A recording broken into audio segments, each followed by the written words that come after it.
Myanmar होगा भारत में शामिल, एक कल्पना या भविष्य की हकीकत। नमस्कार, मैं अभय त्रिपाठी डेली न्यूज में आपका स्वागत करता हूं। विश्व राजनीति और भू राजनीति में हर दिन नए समीकरण बनते और बिगड़ते रहते हैं। भारत और म्यांमार के बीच भौगोलिक, सांस्कृतिक, आर्थिक और सामरिक दृष्टि से गहरे संबंध रहे हैं।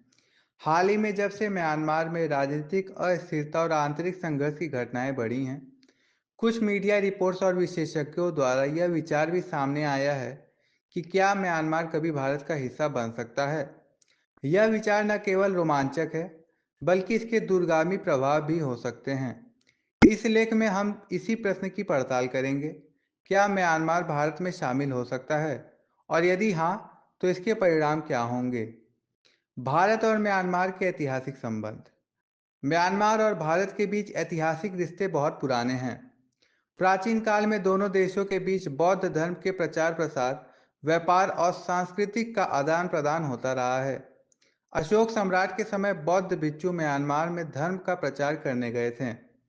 म्यांमार की संस्कृति, रीति रिवाज, भाषा और खान पान में भारतीय प्रभाव साफ देखा जा सकता है।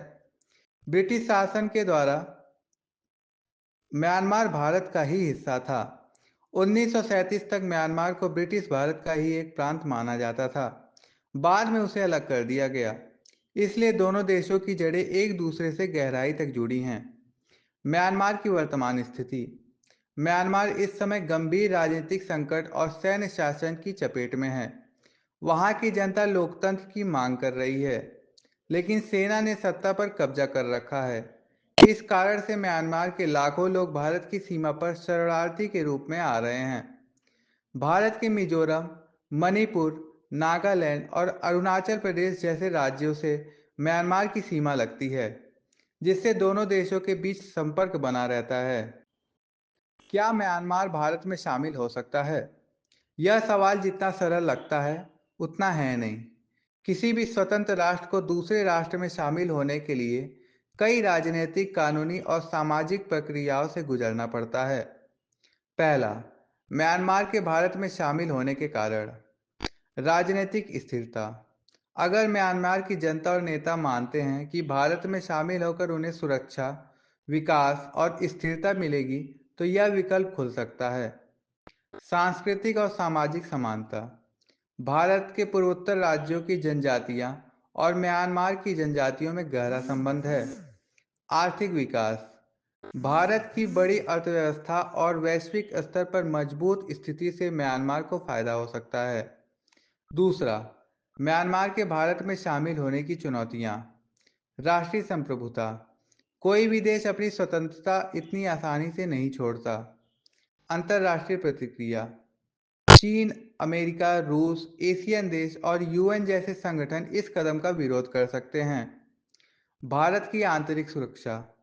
म्यांमार के भीतर चल रहे जातीय संघर्ष और आतंकवादी गतिविधियों से भारत की सुरक्षा पर असर पड़ सकता है।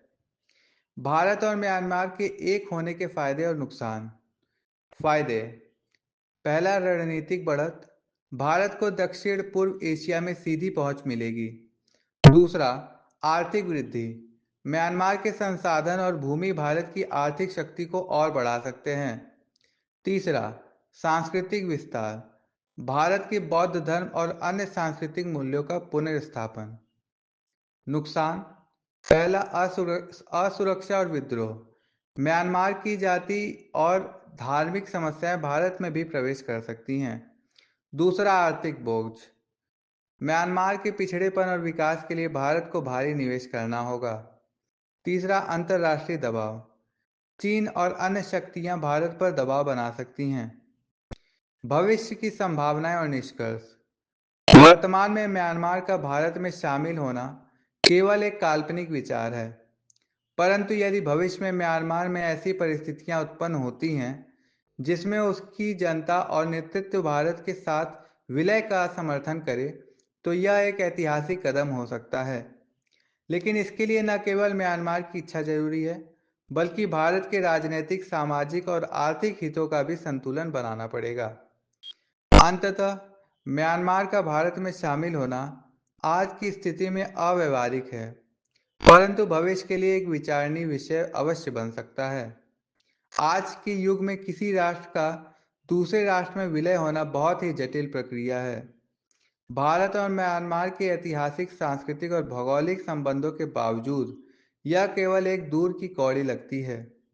परंतु अगर क्षेत्रीय शांति, विकास और सुरक्षा के लिए म्यांमार की जनता और भारत मिलकर कोई नया मार्ग तलाशें, तो दक्षिण एशिया का नक्शा भी बदल सकता है।